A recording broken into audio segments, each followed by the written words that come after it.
Hey there. So glad you found your way to my channel. Can't sleep tonight? Don't worry, I'm here with you.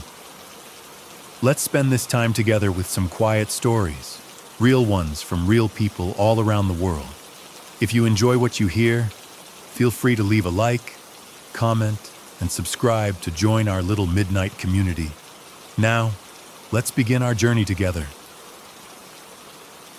In the autumn of 2003, the University of North Dakota campus was alive with activity as students moved through their daily routines. Among them was a 22-year-old senior named Drew Shioden, a young woman whose presence was felt in many corners of campus life. Drew was studying graphic arts, her natural talent for creativity having guided her educational path since childhood. Those who knew her would often describe her with one particular word: busy. Drew maintained an impressive balance of academics and extracurricular activities. She had been an honor student and homecoming queen before joining the Gamma Phi Beta sorority in college. Despite her full class schedule, she worked 2 part-time jobs and still made time to volunteer with children's groups helping kindergartners learn to read and raising funds for various charitable causes. Her brother shared a story about Drew when she was 14. A new student had transferred to their school.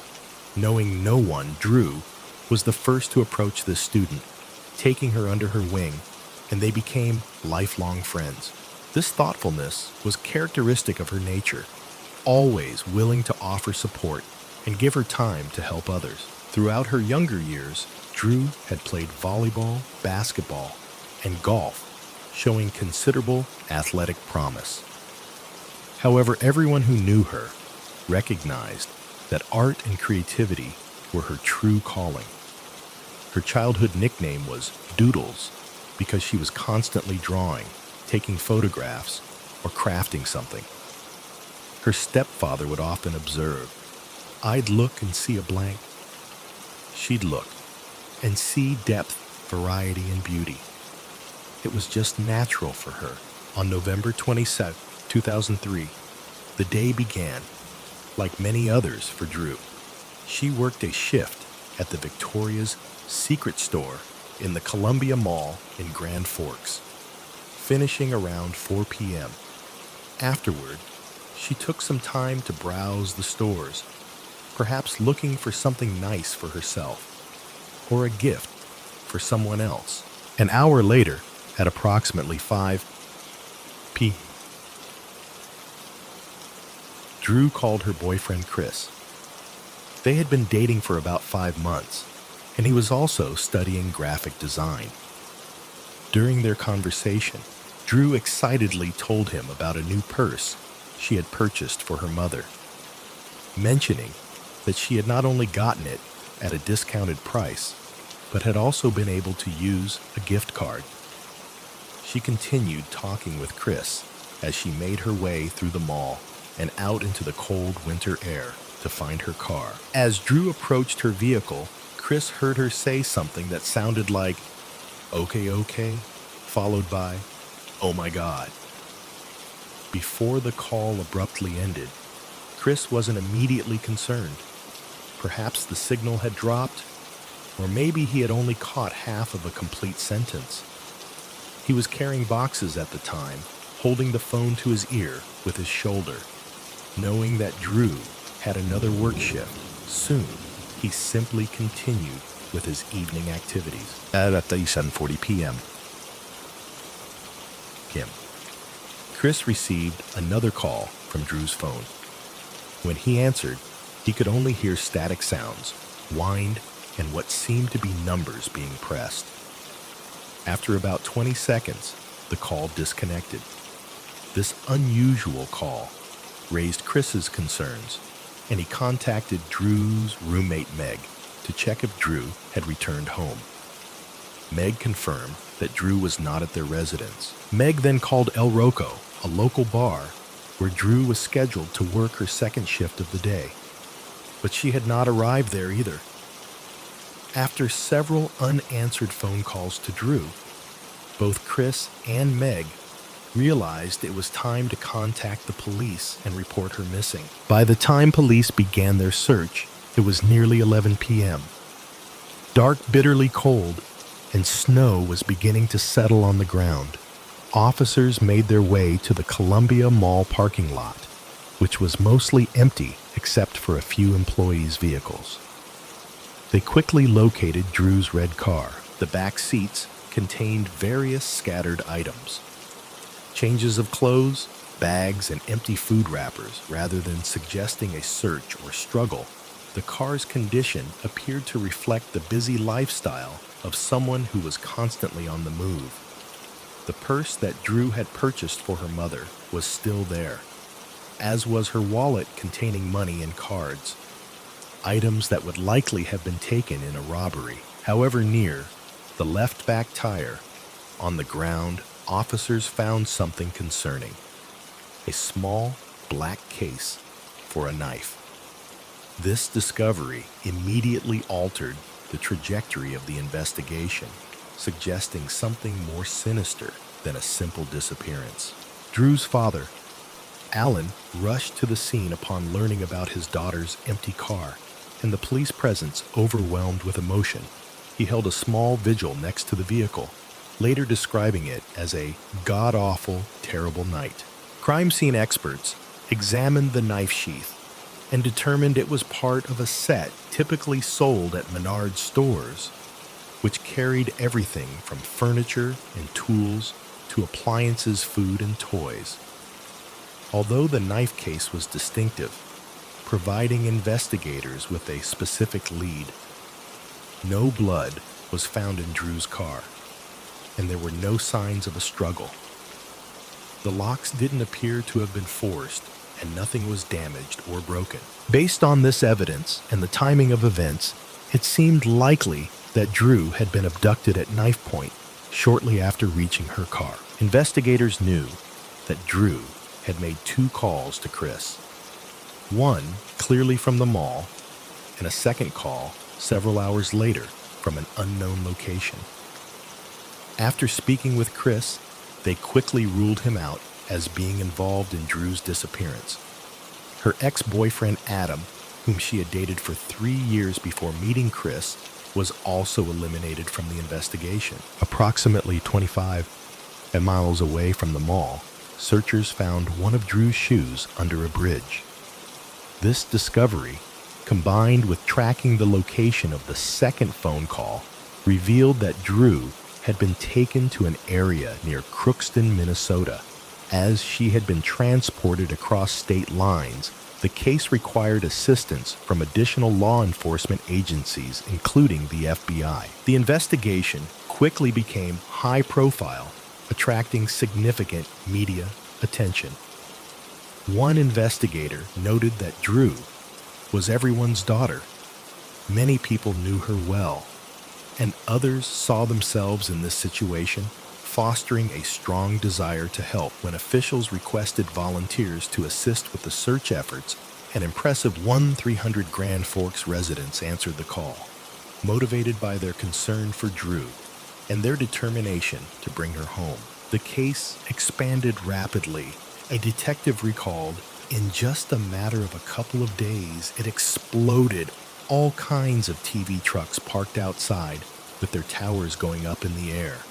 Tons of them all over the place. It was very, very chaotic and a very different world from what any of us at the GFPD were certainly used to. The volume of interview requests became so great that he could not manage them all himself, often arriving at the station at 5 in the morning to record segments for morning shows and staying until 10 at night for live newscasts. Information about Drew was widely distributed. Flyers with her photo and details were posted throughout the area.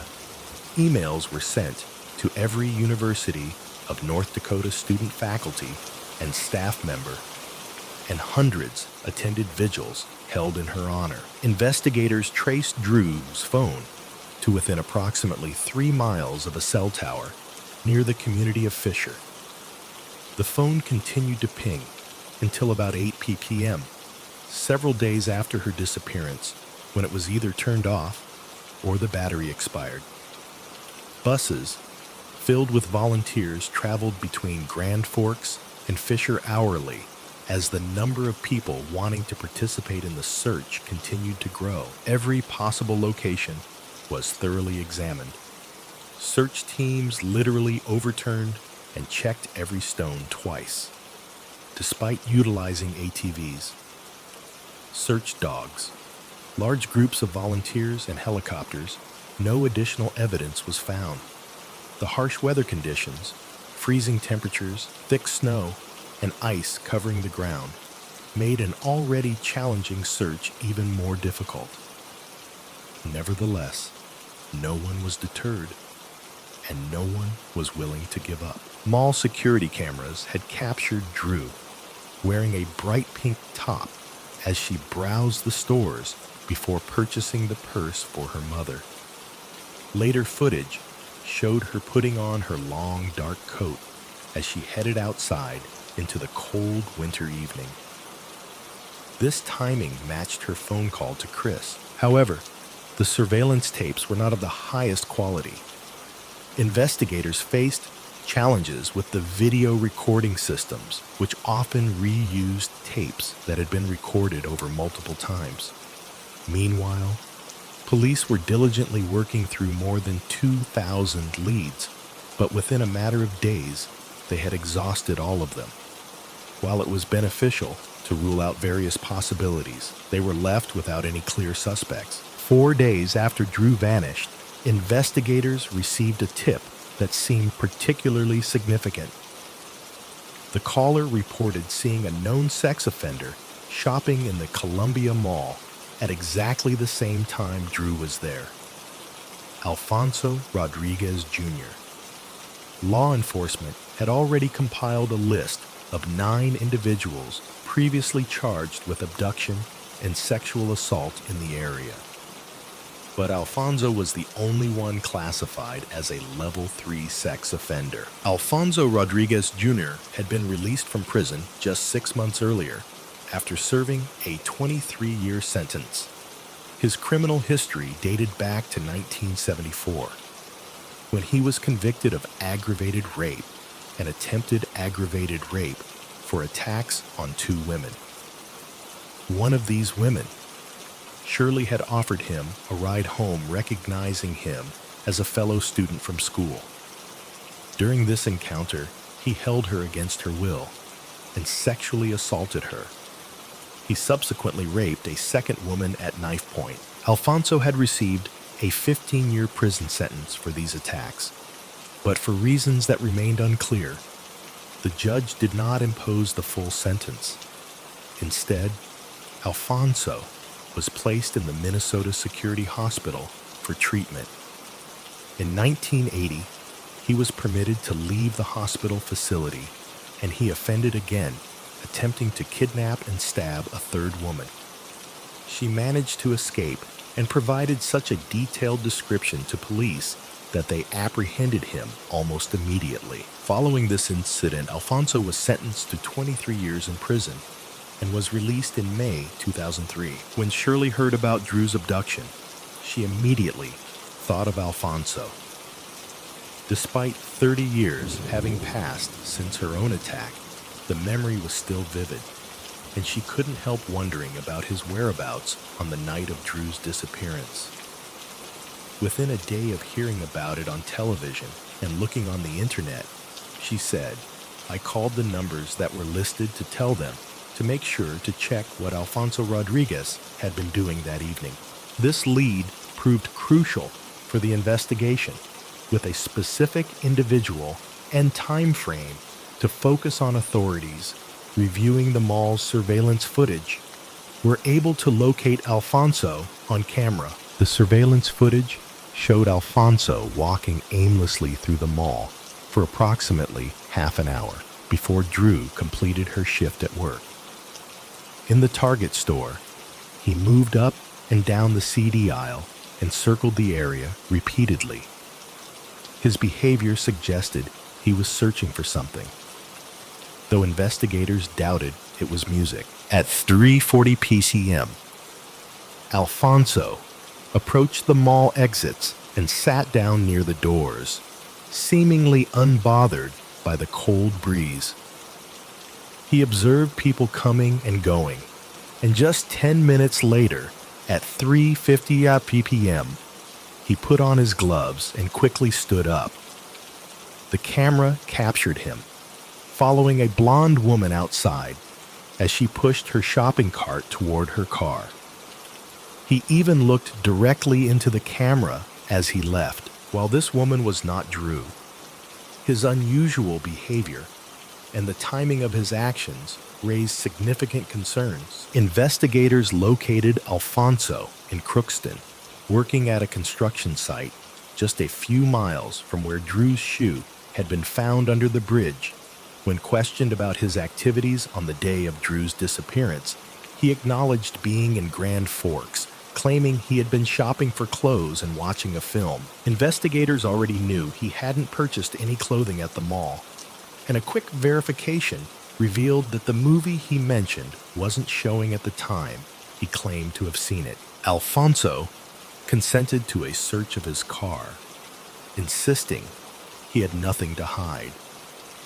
In the back seat and glove compartment, officers discovered multiple knives. Inside a jar containing what appeared and smelled like cleaning solution, they found a very specific blade. One investigator later remarked that you could have knocked him over with a feather when he saw it. The knife matched the sheath found near Drew's car tire. Alfonso allowed the investigators to take the knife while maintaining his innocence in relation to Drew's disappearance, claiming he had never seen her before. He was permitted to return to the house he shared with his mother while authorities continued examining his vehicle and investigating his account of events. Forensic experts identified several spots of blood on the rear window and seat of Alfonso's car. The subsequent DNA analysis confirmed what many had feared. The blood matched Drew's DNA. On December 1st, Alfonso was arrested and charged with kidnapping, while authorities now had a suspect in custody. A significant question remained unanswered. Where was Drew? Despite having Alfonso in custody, he was not providing any information about Drew's location. In addition to the FBI and other law enforcement agencies working across state lines, Drew's family had hired a private investigator to aid in the search. As weeks turned into months and winter gave way to spring in 2004, the search for Drew continued. The weather had remained challenging throughout this period, with thick snow in some areas taking considerable time to melt, further complicating search efforts. Mike Headland, a sergeant with the Grand Forks Police Department, reflected on his personal connection to the case. I've got 3 daughters, so I thought as a father, if I was there in these people's place, what would I want these investigators to do? I would want them to be on every show that goes out, so maybe that one person might see who might help my daughter out. Some issues. He described the emotional toll of the investigation, noting, "There were a lot of very short nights with little sleep, and then when I would finally lay down, I would find myself looking at the ceiling, wondering, what can we do different?" On April 17th, 2004, nearly 5 months after her disappearance, Drew Shoden's family received the news they had been dreading. Her remains were discovered in a ravine just outside of Crookston. She was found partially unclothed, with her hands bound behind her back and a rope tied around her neck, which held the remnants of a plastic bag that had been placed over her head. Due to the time that had passed, medical examiners could not determine the exact cause of death. However, they found evidence that Drew had been beaten, stabbed, and sexually assaulted. She had several deep lacerations, including a 5.5-inch cut on her neck. The medical examiner concluded that her death resulted from either a neck wound asphyxiation or exposure to the elements, meaning she may have been left in the cold to die. Drew's father, Alan, described the day her body was found as an absolutely horrible day, but it was a day of relief. We knew that Drew was no longer with us. It was a tragic conclusion to an extensive search effort. Her funeral was finally held, and both her boyfriend Chris and her ex-boyfriend Adam helped carry her coffin. Throughout the ordeal, they had supported each other and participated in the same search parties. Because Drew's case involved crossing state lines, it was classified as a federal case. Alfonso Rodriguez Jr. was charged with murder and became eligible for the death penalty, the first such case in North Dakota in a century. He pleaded not guilty to the charges. After numerous mental health evaluations, experts determined that Alfonso was of sound mind when he killed Drew and was mentally competent to stand trial. In August 2006, he was unanimously convicted of kidnapping resulting in death. Alfonso received a death sentence and began serving his time in a maximum security penitentiary in Indiana. Throughout the years that followed, Alfonso continued to file appeals, including petitions to the Supreme Court in 2011. As part of one appeal, he made a partial confession claiming that he had confused Drew with a college girl who had sexually abused him when he was 6 years old at a church camp. He told a psychologist that upon seeing Drew, he immediately experienced a flood of emotions and physiological reactions, and began to dissociate, re-experiencing the abuse of his childhood. According to this account, when Drew reached her car, she sat in the driver's seat, talking on the phone with her head turned as Alfonso approached. When she looked up at him, he claimed to have been in a full-blown dissociative state, killing her in a blackout and panicking when he regained awareness. This appeal was unsuccessful. In 2013, while on death row, Alfonso finally admitted that he had not accidentally killed Drew. It was as prosecutors had established intentional. In a 416-page document, he provided a full confession, acknowledging that he had followed Drew to her car, and as she was on her phone putting her key into the ignition, he opened the passenger side door and attacked her. When she began bleeding from her mouth, he placed a bag over her head, forced her into his car, bound her arms, and sexually assaulted her before her death. He then abandoned her body in the snow. Drew's mother expressed no interest in reviewing the detailed confession, stating that it changed very little. She observed that Alfonso's motivation for confessing appeared self-serving, rather than demonstrating genuine remorse. In an unexpected development in 2021, Alfonso Rodriguez Jr.'s death sentence was overturned.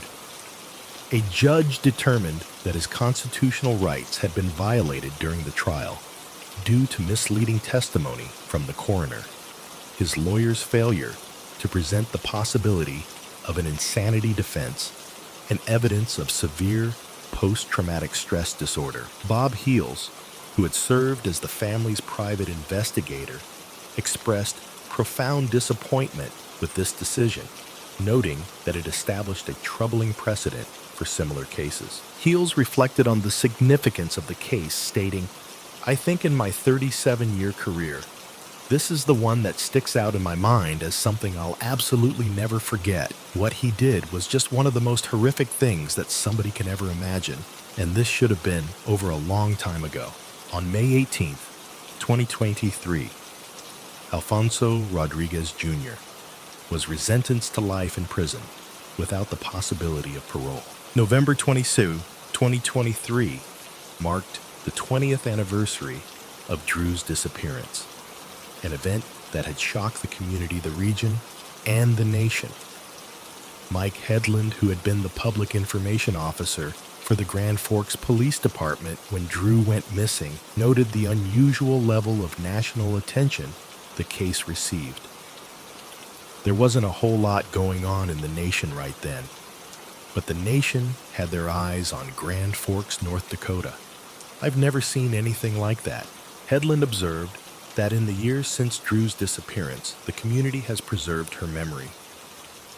When speaking at schools, he would ask students if they had heard of Drew Shoden, and invariably hands would be raised. Even among children who weren't born when the events occurred, Drew's memory continues to live on in numerous ways, including through a scholarship for young women attending the University of North Dakota. A university representative noted, Drew's death was a tragedy to her family, to UND, to the greater Grand Forks community, and really the nation. This scholarship is a way to honor her legacy and to ensure that her memory is not forgotten. More than 20 years after Drew's abduction and murder, her case remains prominent in people's minds. Her father, Alan, mentioned that he frequently listens to the final voicemail she left on his phone. Her mother, Linda, continues to fulfill the promises she made to Drew, the first being to bring her home, which she did. She also committed to dedicating her time to activities she never wanted to do, such as public speaking, lobbying, politicians, talking to reporters, and attending court hearings. Then President George W. Bush signed Drew's Law, which established the Drew Shoden National Sex Offender Public Registry. This unprecedented public safety resource provides access to sex offender data nationwide, allows for reporting cases of sexual abuse, and offers educational materials and informational resources. Beyond the scholarship established in her name, Drew's memory is honored through a sculpture of a tree based on one of her drawings that marks her grave, and a small garden created in her memory. Throughout her community, even after so many years, Drew's presence can still be felt. She remains an integral part of everything around her.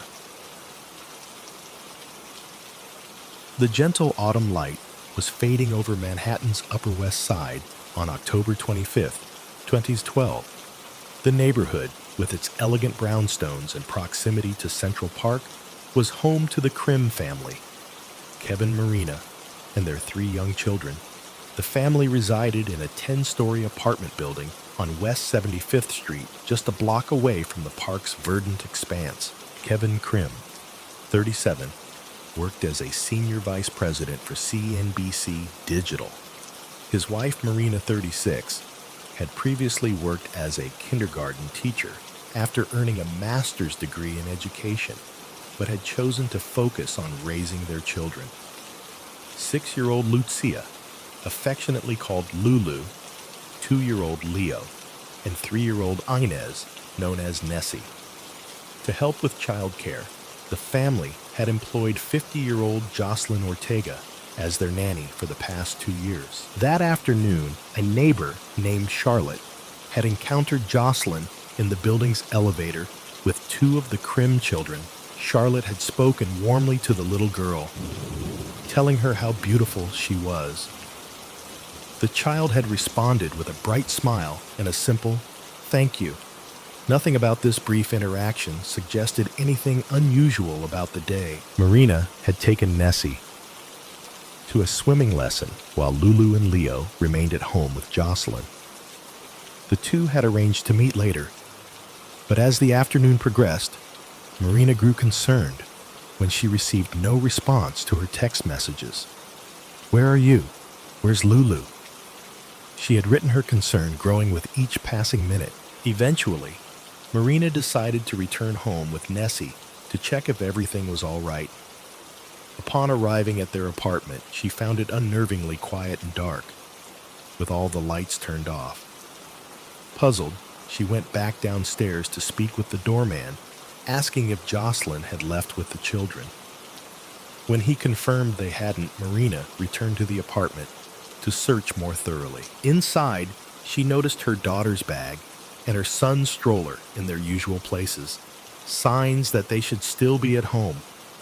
With Nessie at her side, Marina walked through the rooms, eventually noticing a sliver of light beneath the bathroom door.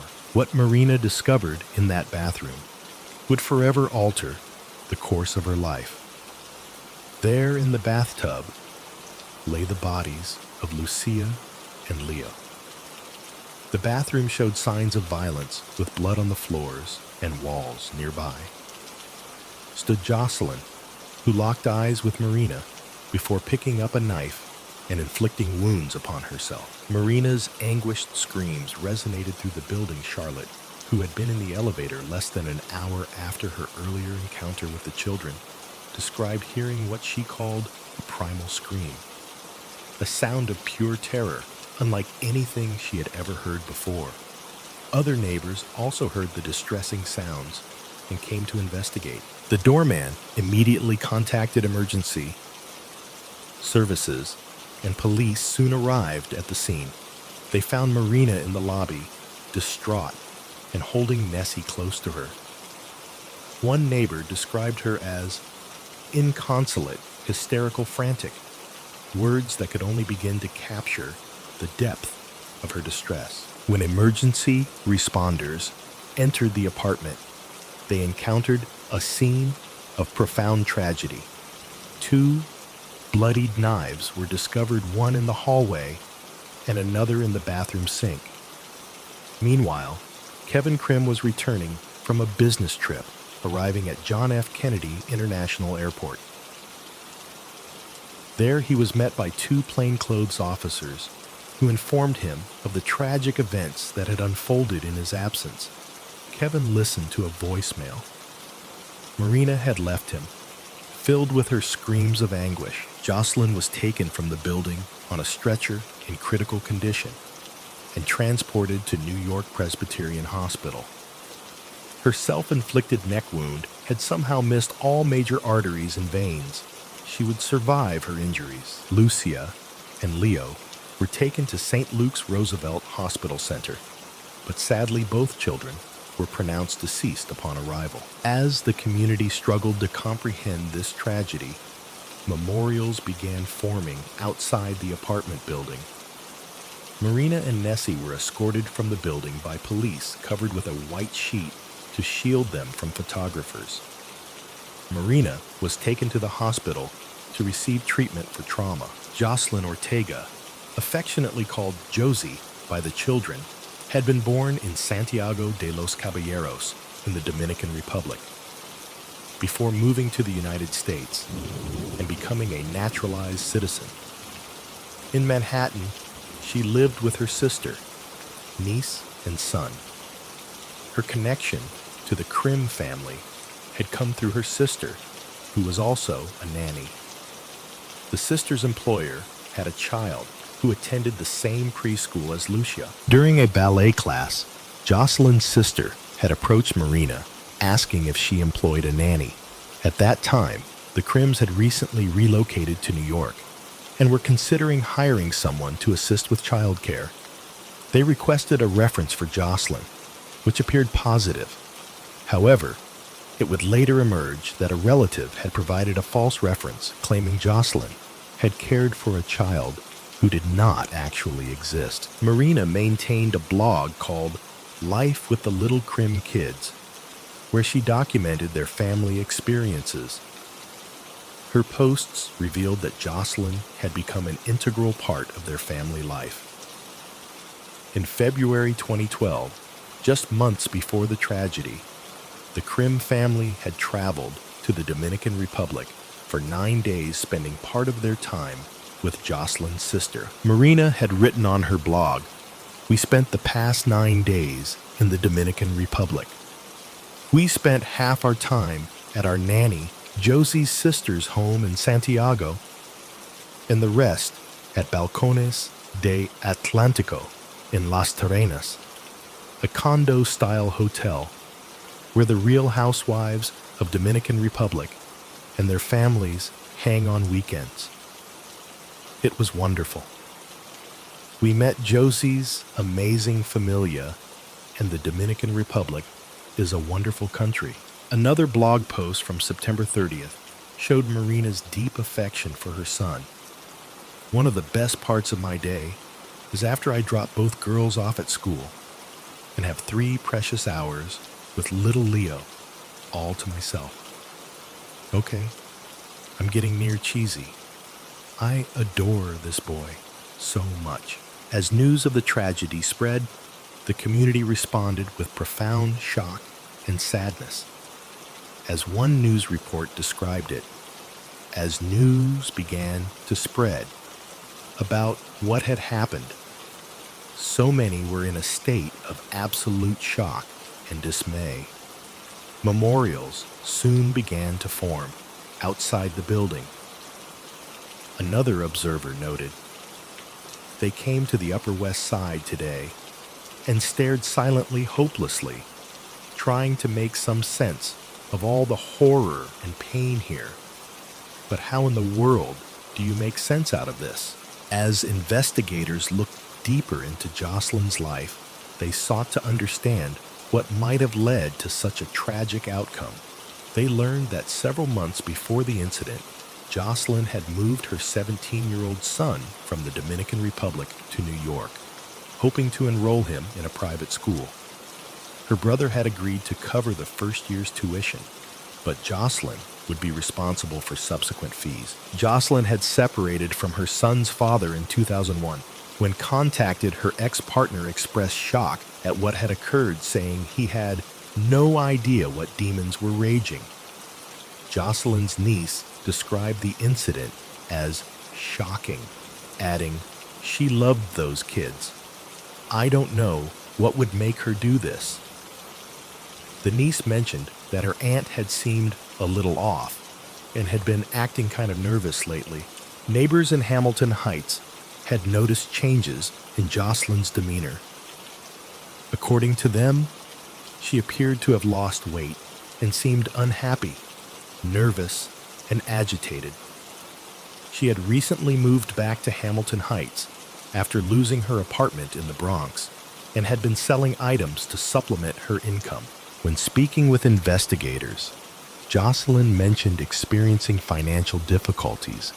She appeared upset when describing how she had been asked by the family to perform housework in exchange for additional compensation.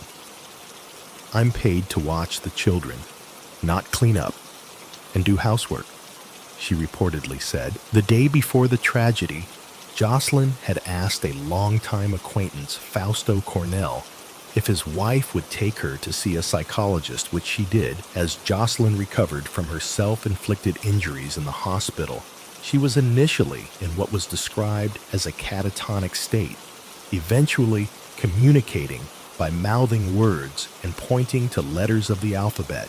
She wrote, "I had to do everything and take care of the kids.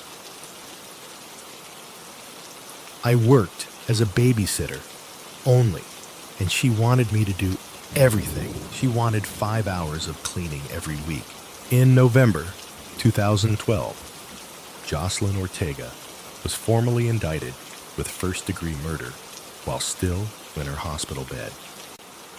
She was later held without bail at the prison ward for psychiatric patients at Elmhurst Hospital Center.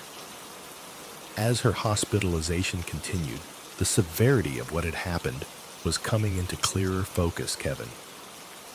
Krim's father shared with the media that the family hadn't returned to their apartment. "I don't know if they ever will. I don't know if they could," he said. He added that Kevin was doing everything possible to remain strong for Marina and Nessie, saying, "Our son texted our daughters to say, 'I can't talk to mom and dad right now because I'll just fall apart.'" Oh, the children's grandmother, Karen Krim, described the situation as the worst nightmare anyone could ever imagine, to the 2 charges of first-degree murder and the 2 charges of second-degree murder. Jocelyn pleaded not guilty by reason of insanity. Prosecutors maintained that she was aware of her actions and had intentionally and savagely slaughtered the 2 children in her care, motivated by resentment toward Marina. They stated that there was no credible evidence indicating any mental illness during her first court appearance. The defense requested additional time to review 6,000 pages of medical records to determine if Jocelyn was fit to stand trial. Eventually, a court-ordered psychiatric evaluation concluded that she was able to assist in her own defense. While these legal proceedings were underway, the Krim family held a memorial service for Lucia and Leo at Avery Fisher Hall in Manhattan. Following this gathering, the couple released a statement. "We want to thank you for your extraordinary outpouring of love and kindness. Lulu and Leo were 2 of our 3 best friends, and we miss them so much. Our daughter Nessie is very strong, and with your support, we will be strong for her." They continued. "Earlier this week, we gathered family and friends to celebrate the beautiful lives of Lulu and Leo. It is important to us that they are remembered as the sweet, creative, fun-loving children that they were. We are honoring our children by creating the Lulu and Leo Fund. The fund will support participatory art and science education for young children in schools, museums, and other community institutions. Lulu's art classes provided some of her most joyful and enriching moments. We would like to help other children obtain access to similarly great experiences. A year after the tragedy in October 2013, Marina and Kevin welcomed a baby boy named Felix. They shared on Facebook, "The fall is a busy and emotional time of year for us. We have the important anniversary of Leo's birthday and Lulu and Leo's deaths. We also have some wonderful news. Marina is pregnant with a baby boy due in late January. Nessie is excited about her role as new queen bee of the family, and little Felix, who turns 2. This weekend is thrilled to give up his crib to become roommates with Nessie in a new bunk bed. With each new baby, we feel a special and closer connection to Lulu and Leo, who are a constant presence in their siblings' looks, gestures, and voices." Marina would later welcome another son, Linus. Jocelyn Ortega rejected a plea deal of 30 years to life for pleading guilty to 2 charges of murder. The years preceding the trial involved extensive pretrial litigation, focusing on her state of mind. For an insanity defense to succeed in New York, it would need to be proven that Jocelyn didn't know her actions were wrong and didn't understand their consequences, a position the prosecution firmly rejected. When the trial finally commenced, interest from the public and media was intense.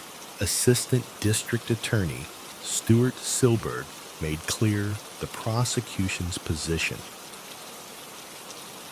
She planned these murders and executed them at a time she knew she would not be interrupted. He added, "Jocelyn Ortega viciously and violently slaughtered Lucia Krim and Leo Krim on October 25, 2012, intentionally and deliberately." The defense countered by portraying Jocelyn as a victim of mental illness never treated, and stated that she has a corroborated history of hearing voices and dissociating from reality since the age of 16. They emphasized that there was no rational motive, which they described as a hallmark of insanity, while the prosecution suggested her actions were an attempt to get even with the Krims for trying to make her work hard. During jury selection, Judge Gregory Caro remarked, If you don't get emotional during this trial, then maybe you need to check your pulse. The trial began with opening statements from both sides. Assistant District Attorney Courtney Groves described the events in detail, explaining that Jocelyn had taken 2 knives from the kitchen before attacking the children in the bathroom. She stated that Lucia had been aware of what was happening with her, 30 different wounds, consistent with her attempting to defend herself.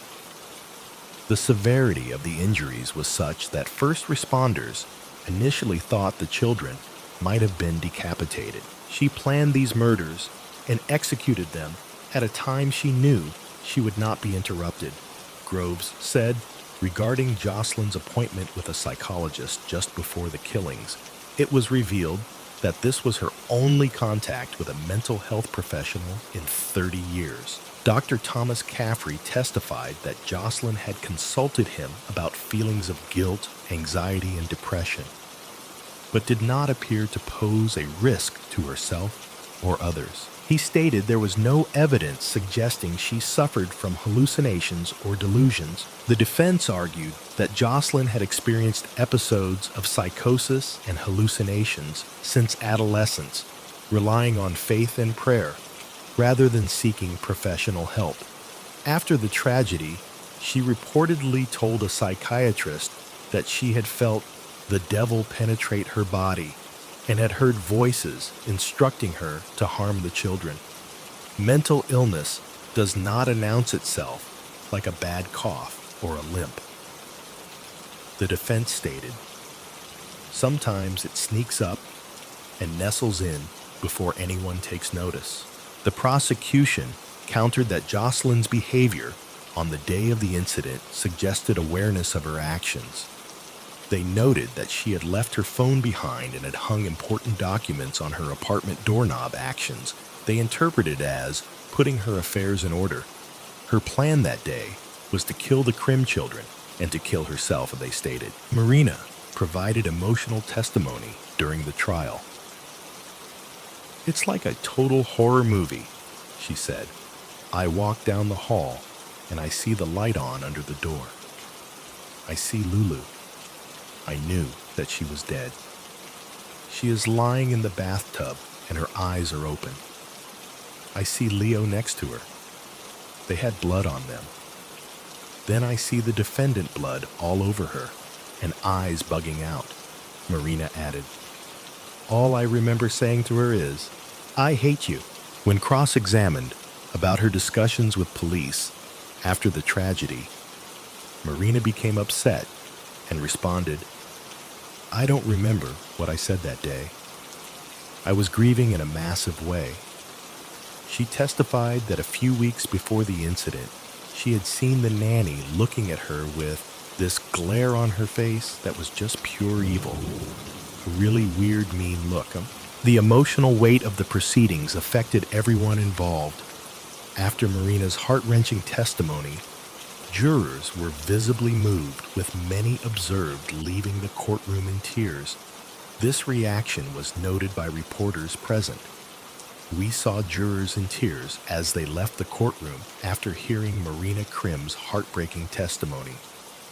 One juror was visibly shaking after listening to descriptions of the children's injuries, while another requested to be removed, stating they could no longer remain impartial after viewing photographs from the scene. Throughout the trial, Jocelyn's behavior was at times unusual. She laughed when a retired police officer described interacting with her after the incident, and at other points shook her head and rolled her eyes.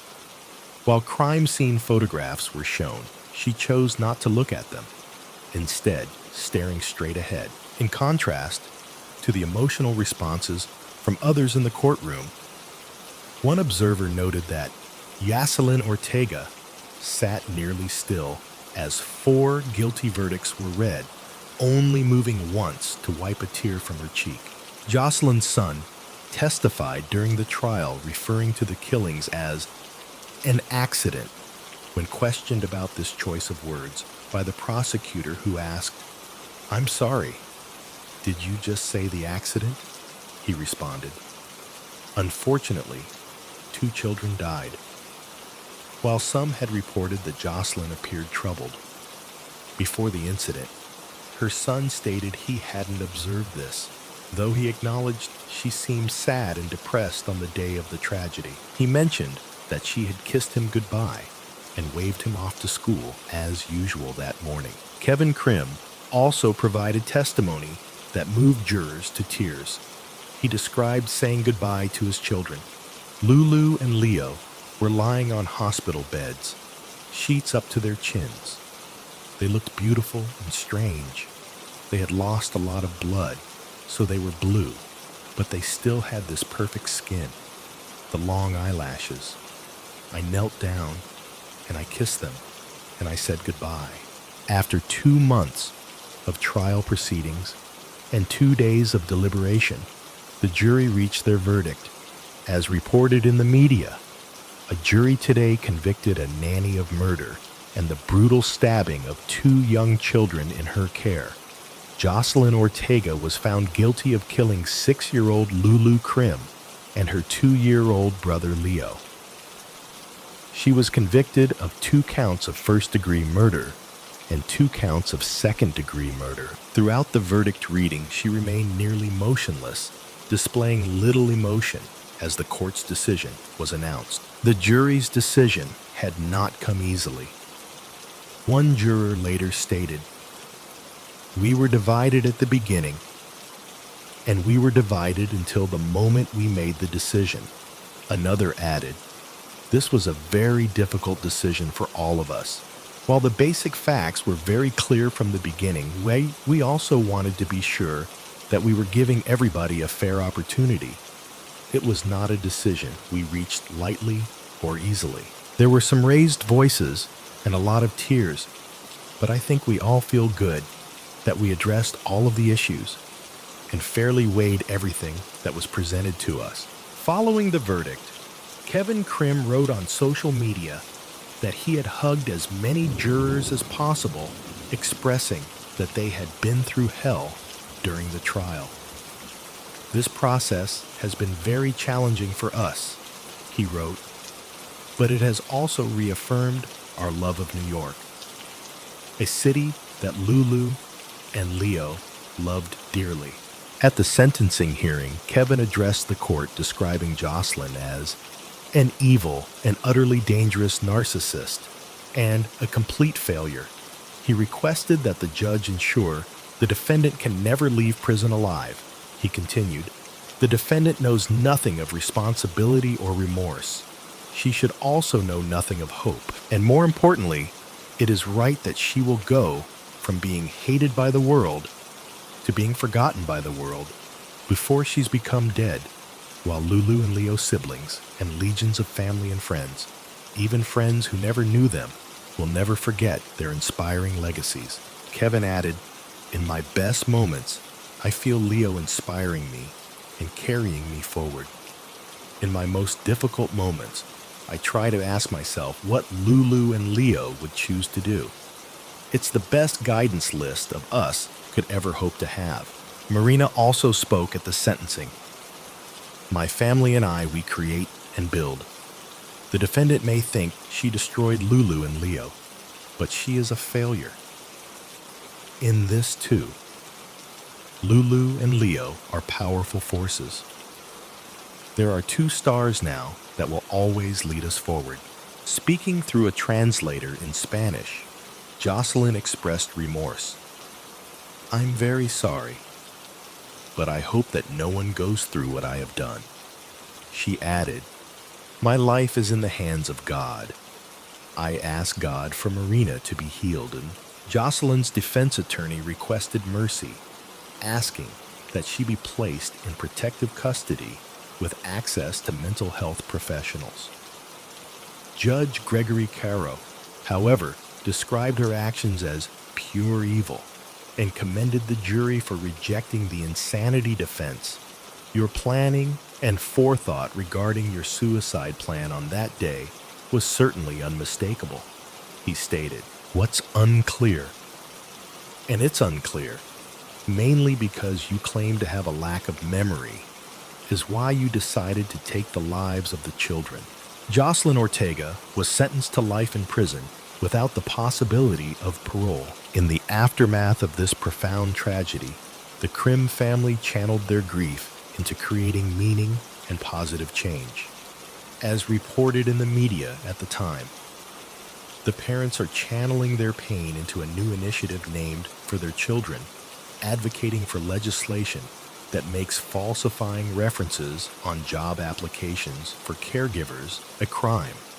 The Lulu and Leo Fund continues to support art and science education for young children in schools, museums, and community institutions throughout the country. The family also advocated for legislation that would make falsifying references on childcare job applications a criminal offense.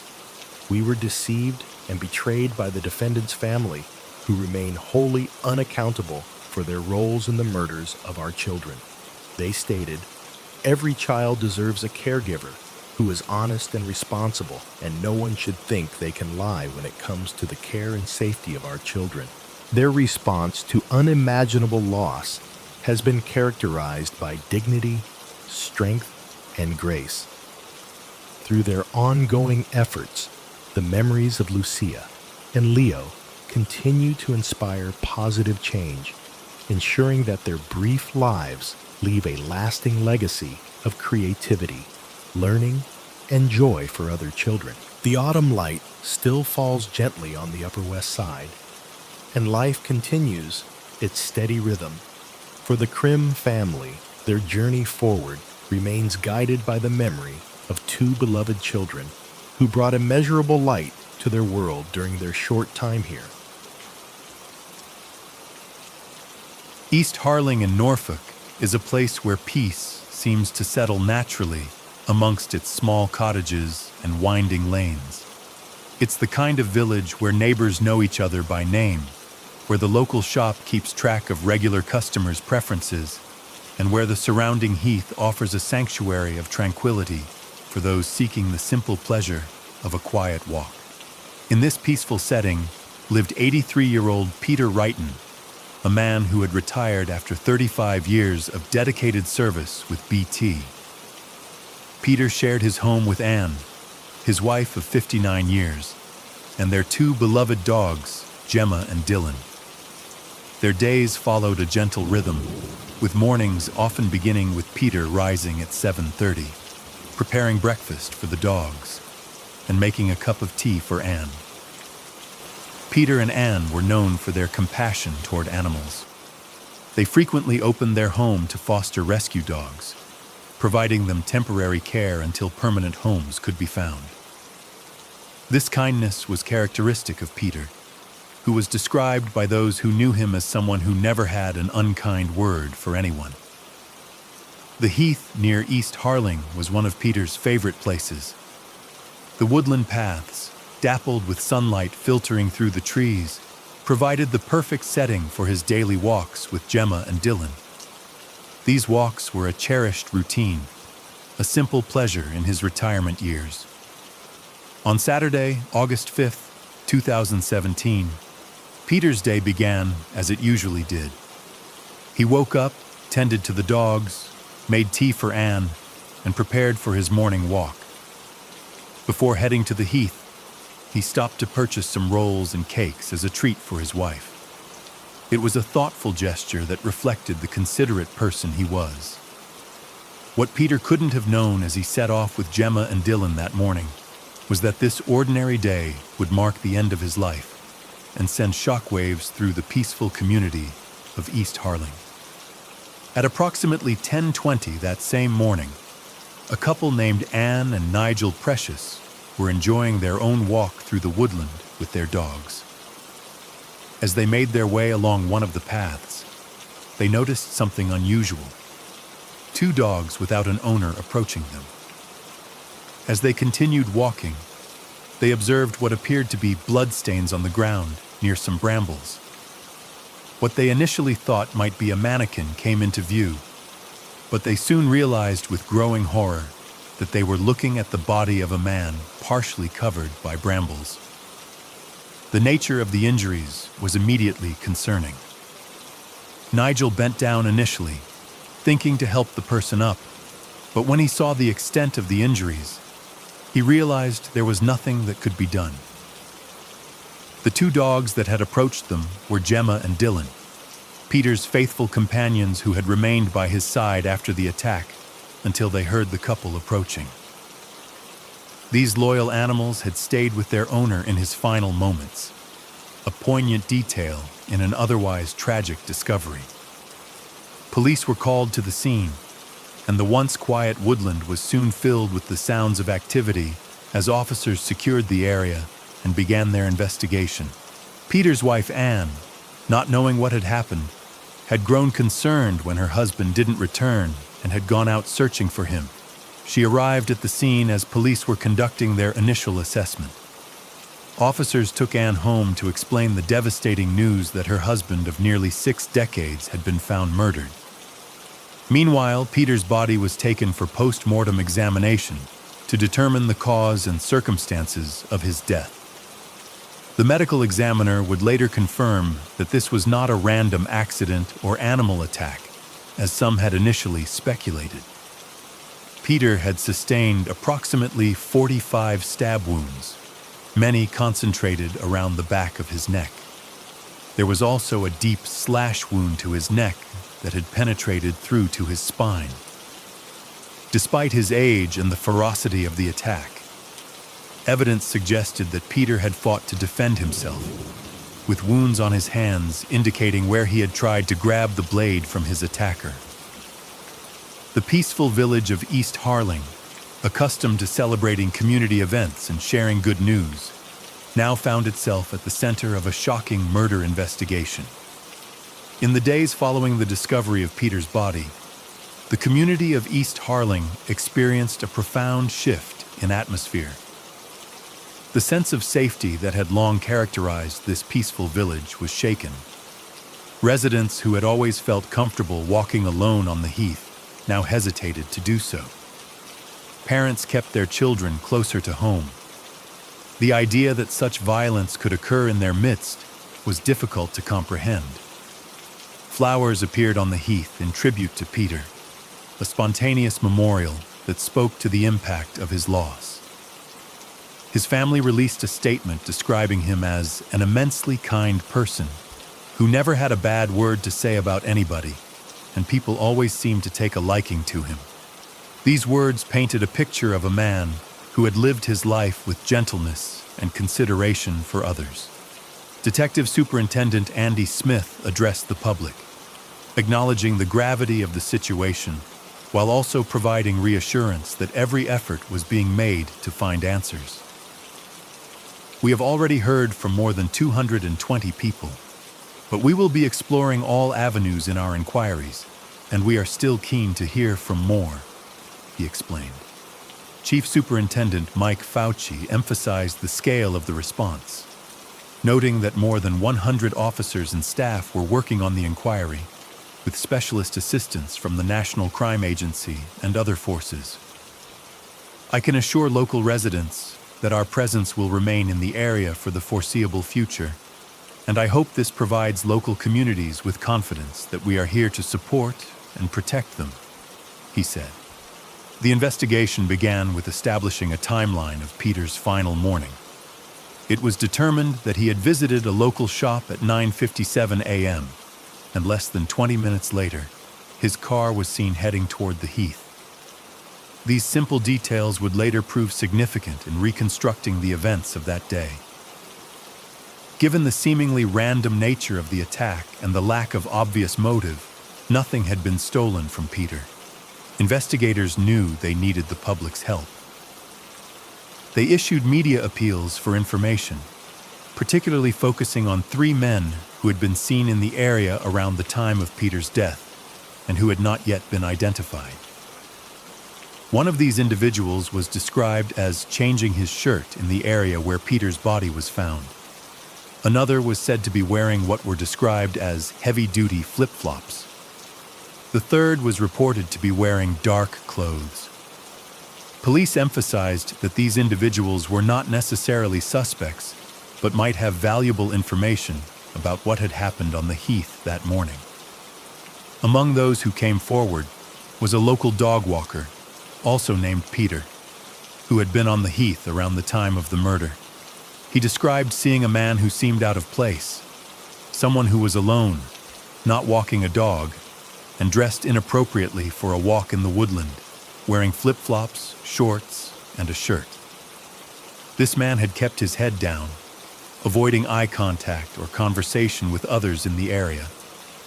This witness was able to provide police with a detailed description of the man he had seen, leading to the creation of an E-Fit image that would prove crucial to the investigation. The E-Fit image released by police led to a significant breakthrough when a psychiatrist recognized the person depicted as Alexander Palmer, a 24-year-old man who had been under their care. The psychiatrist contacted the police with information that would cast the investigation in an entirely new light. Alexander Palmer had no previous criminal record, but he had a troubling history of violent fantasies directed at strangers. He had served in the armed forces as a commando until an incident occurred that would dramatically alter the course of his life. In February 2014, Alexander had been attacked by a fellow trainee who had violently stamped on his head. This assault appeared to mark the beginning of a decline in his mental health, eventually leading to his medical discharge from the military in November 2015. After this incident, Alexander's parents noticed a significant change in him, describing him as like a different person. Throughout 2015, he had multiple interactions with various mental health services, both as an outpatient and inpatient, receiving several different diagnoses from mental health professionals. One particularly concerning aspect of Alexander's condition was his reported experience of auditory hallucinations. He spoke of a voice in his head that he called Little Alex, which encouraged him to hurt people. Even more troubling was his specific dislike of dog walkers. One expert who had examined him noted that Alexander claimed to hate dog walkers because he believed they were constantly muttering negative comments about him. In January 2015, Alexander had made a diary entry stating that he was planning on going for dog walkers. The entry continued, "I hate dog walkers, and if I did what I was planning to do, I would be up with the big ones. Everyone would look up to me. Everyone would know my name." Another entry read, "I'm nearly ready. All this pain and hatred has been building up inside for so long, I can't stop it now. It's getting hard." 2 years later, in January 2017, Alexander had told his GP that he was experiencing auditory hallucinations that were encouraging him to hurt people. He also disclosed that he had purchased a machete and a hunting knife. As a result, he was visited by a specialist from the Norfolk and Suffolk NHS Foundation Trust, who wrote to the doctor, "It is in his best interest to get rid of such weapons. Alex is aware of this and understands this, and hopefully will act accordingly." With this information now in hand, police moved quickly to bring Alexander Palmer into custody for questioning. In the early hours of the morning following the tip-off from the psychiatrist, police made the decision to arrest Alexander Palmer. The dog walker named Peter, who had reported seeing the man in flip-flops near the murder scene, was anxious for updates on the case. When he checked his phone and saw that someone had been arrested, he looked up Alexander Palmer on Facebook. Upon seeing his photograph, he immediately recognized him as the man he had seen on the heath that day. During the initial examination of evidence, investigators discovered DNA on Peter Wrighton's trousers. A swab was taken from Alexander to determine if there was a match. While awaiting these results, Alexander was questioned about his whereabouts on the day of the murder. In his interview, Alexander acknowledged that he had been in the area on August 5th, but denied knowing Peter Wrighton or having any contact with him. He claimed that he had been feeling depressed that day and had spent time walking and crying before returning to his car, taking another walk, and then leaving the area. When the DNA results came back, they confirmed a match between Alexander's DNA and that found on Peter's clothing. Blood was also discovered on the collar of Alexander's jacket. When confronted with this evidence during questioning, Alexander was unable to provide an explanation for how his DNA had come to be on Peter. "Can you explain to me why your DNA is on that man?" the interviewer asked. "I can't without knowing where it is," Alexander replied. "You say you haven't met him. Why is your DNA on him?" Alexander had no answer to offer. Further evidence began to mount. A map marked with various spots around the heath was found in Alexander's vehicle. CCTV footage showed that earlier in the day of the murder, he had been wearing a light-colored shirt, but later had changed into a dark shirt, contradicting his claim that he hadn't changed clothes that day.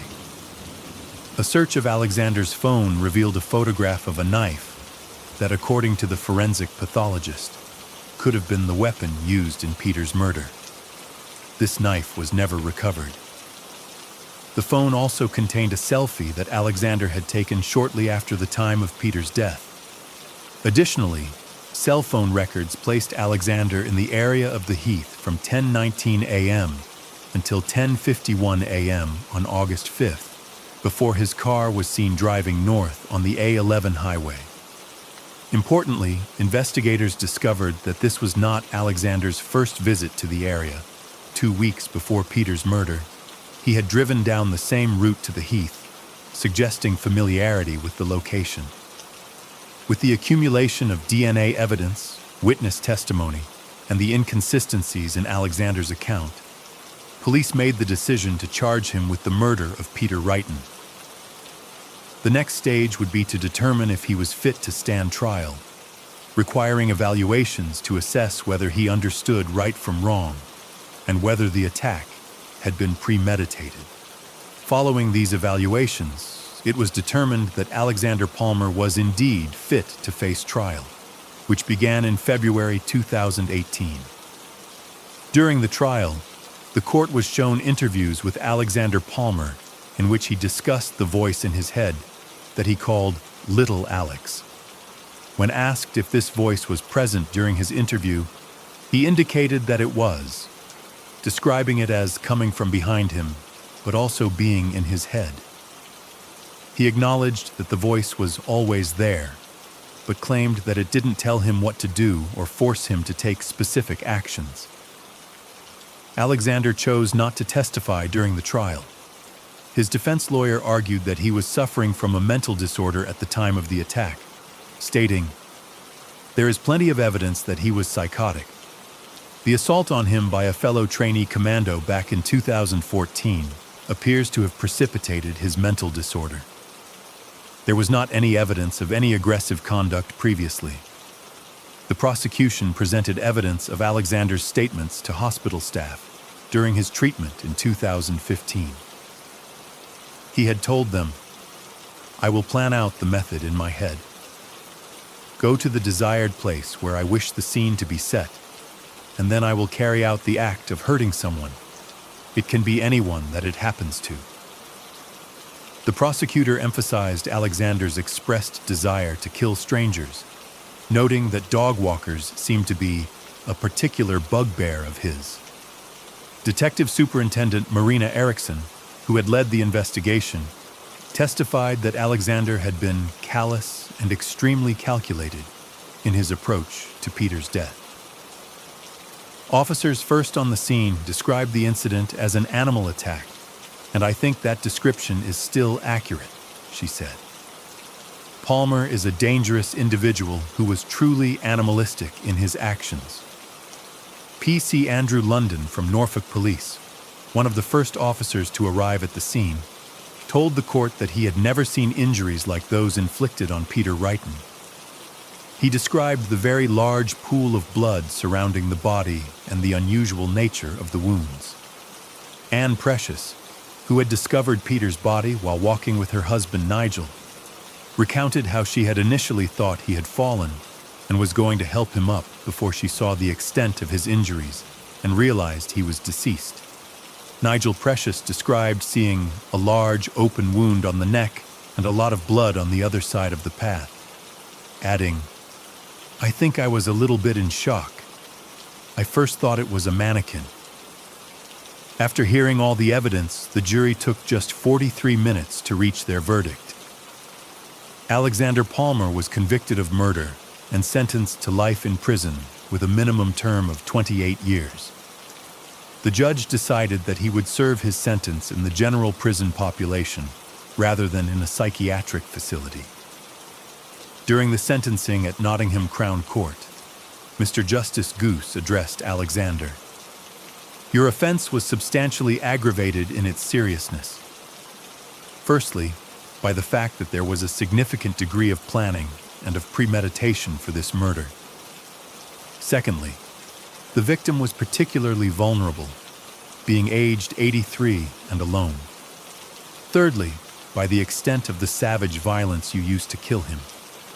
You took a knife and drove to the scene for the sole purpose of murder. You attacked the deceased for no other reason than he was walking his dogs. At the age of 83 and slightly built, he was no match for the violence of your attack." Peter's children, Carol and Andrew, were present in court as Alexander was led away to begin his sentence. He showed no emotion but could be seen mouthing "I love you" to his parents, who were also in attendance. Following the conviction, Peter's family expressed their gratitude to the police and the local community for their support throughout the investigation and trial. In a statement, they said, "My dad, Peter, was viciously attacked and killed whilst walking his dogs. He quite simply was in the wrong place at the wrong time. The shock of it has been compounded by the fact he was such a lovely, gentle person who people always warmed to. The most unlikely person to have something like that happen. We have all been struggling to come to terms with losing him in such a way, and our mum, his wife of 59 years, has been left bereft and lonely." The case prompted a serious review looking at the involvement of police, mental health services, and other agencies that had been in contact with Alexander Palmer before the murder. Another review was launched specifically into the Norfolk and Suffolk Foundation Trust, NSFT, which had provided care to Alexander 3 times between April 2014 and March 2017. These reviews identified several concerning issues in how Alexander's case had been handled. There were problems with understaffing, and it emerged that his doctor had not been present at his discharge meeting. Instead, he had been discharged via text message. Peter's granddaughter, Meg, expressed her dismay at these findings. "I'm sure their resources are stretched and they don't have enough staff. But when someone is presenting such a serious case, there aren't really any words for it to not have a doctor. It just seemed unfathomable that it had been allowed to happen that way. Someone knew he had said he wanted to kill dog walkers specifically. He had extreme symptoms, and the fact that he was clearly dangerous. That is what shocked us most. How things hadn't been done in reaction to that. Honestly, it seemed like something out of a film, like the Zodiac Killer or something." In another statement, Peter's family expressed their anger at what they viewed as systemic failures. "The revelations of the evidence relating to the mental health of Alexander Palmer have shocked, astounded, and angered us. Evidently, an intelligent person, he was able to take himself off medication and get himself discharged from medical care. We feel this should not have happened, and that mental health professionals failed him, his family, and our family. My mum, brother, myself, and our children not only feel grief but anger as we believe this crime could have been prevented. Further revelations came to light when it emerged that Alexander's mother and stepfather had informed the NHS Foundation Trust about his collection of knives and his non-compliance with medication. They had told a journalist that their concerns had been documented, including Alexander's statements that it was inevitable he would kill someone. His mother expressed her frustration. The amount of times that we were treated like we were interfering and that we didn't know what we were talking about. I wasn't the expert. So what do I know? And unfortunately, dear old Peter Wrighton paid the price, and his family continues to do so. There are many aspects of what happened on the heath that day that remain unknown. What is clear, however, is that Peter Wrighton was a gentle and kind-hearted individual whose life was cut short in an act of senseless violence. He had begun that August morning like any other, looking forward to returning home to Anne with the cakes and treats he had purchased for her, unaware that his path would cross with that of Alexander Palmer. Peter's memory lives on in the hearts of those who loved him, and in the dogs he helped to give a second chance at life, a testament to his compassionate and generous spirit. The peaceful heath where he spent his final moments continues to be a place where people walk their dogs, perhaps now with a deeper appreciation for the simple pleasures that Peter himself had enjoyed during his 83 years.